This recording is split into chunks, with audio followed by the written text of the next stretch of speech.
இன்றைய தினம் விஜயிடம் விசாரணை நடத்தப்படுவதற்கு முன்பாக இது தொடர்பாக சிபிஐ அதிகாரிகள் பல கட்ட விசாரணைகளை மேற்கொண்டிருக்கிறார்கள். குறிப்பாக இந்த விவகாரம் உச்சநீதிமன்ற உத்தரவை அடுத்து சிபிஐ வசம் மாறியதை தொடர்ந்து இந்த விவகாரம் தொடர்பாக வேலுச்சாமிபுரத்தில் குறிப்பாக இந்த சம்பவம் நடைபெற்ற இடத்தில் சிபிஐ அதிகாரிகள் சோதனை மேற்கொண்டார்கள்.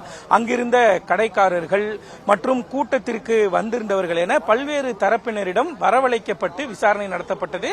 அதே போல சம்பவ இடத்திலும் சிபிஐ அதிகாரிகள் சோதனை ஆய்வு மேற்கொண்டார்கள். அதே போல பல தரப்பினரும் அந்த பகுதியில் கடை வைத்திருந்தவர்கள் என பல தரப்பினரும் சிபிஐ அலுவலகத்திற்கு, அதாவது கரூரில் அமைக்கப்பட்டிருக்கக்கூடிய சிபிஐ அலுவலகத்திற்கு வரவழைக்கப்பட்டு அவர்களிடமும் விசாரணை நடத்தப்பட்டது. இந்த நிலையில்தான் கரூர் மாவட்ட நிர்வாகம், அதாவது கரூர் மாவட்ட எஸ்பி, இந்த நிகழ்ச்சிக்கு தலைமை வகித்த காவல்துறை அதிகாரி, மாவட்ட ஆட்சியர் என பல்வேறு தரப்பினரிடம் சிபிஐ அதிகாரிகள் விசாரணை நடத்தினார்கள். அதற்கு அடுத்தபடியாக கரூர் மாவட்ட செயலாளர், அதாவது நிகழ்ச்சி பொறுப்பாளர்கள் அமைப்பாளர்கள் என்ற முறையில் கரூர் மாவட்ட செயலாளர் மதியழகன் மற்றும் தாவேகாவினுடைய பொதுச் செயலாளர் புசி ஆனந்த், தேர்தல் மேலாண்மை பொதுச் செயலாளர் ஆதவ் அர்ஜுனா, துணை பொதுச் செயலாளர் நிர்மல்குமார் என பல்வேறு தரப்பினரிடமும் சிபிஐ அதிகாரிகள் விசாரணை நடத்தினர். காவல்துறையினரிடமும் மாவட்ட நிர்வாகத்திடமும் நடத்திய விசாரணை கூட 2 நாட்கள் 3 நாட்கள் நீடித்தன. அதே போல தாவேகா நிர்வாகிகளிடம் 3 நாட்கள் விசாரணை நடைபெற்றன. இதனைத் தொடர்ந்து விஜயிடம் விசாரணை நடத்துவதற்கு முடிவு செய்யப்பட்டு இன்றைய தினம் ஆஜராவதற்கு சம்மன் அனுப்பப்பட்டது.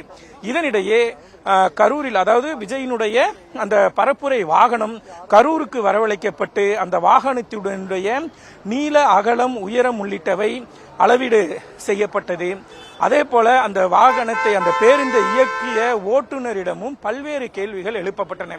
அதாவது இந்த வேலுச்சாமிபுரம் வந்தடைவதற்கு அந்த இடத்திலிருந்து வேலுச்சாமிபுரம் வரை எவ்வளவு வேகத்தில் இந்த வாகனம் இயக்கப்பட்டது, என்ன மாதிரியான அறிவுரைகள் அவருக்கு வழங்கப்பட்டன, என்ன மாதிரியான வழிமுறைகளை அவர் பின்பற்றினார் உள்ளிட்ட பல்வேறு கேள்விகள் அவரிடம் எழுப்பப்பட்டன. பேருந்தை அளவீடு செய்யும் பணிகளும் நடைபெற்றது.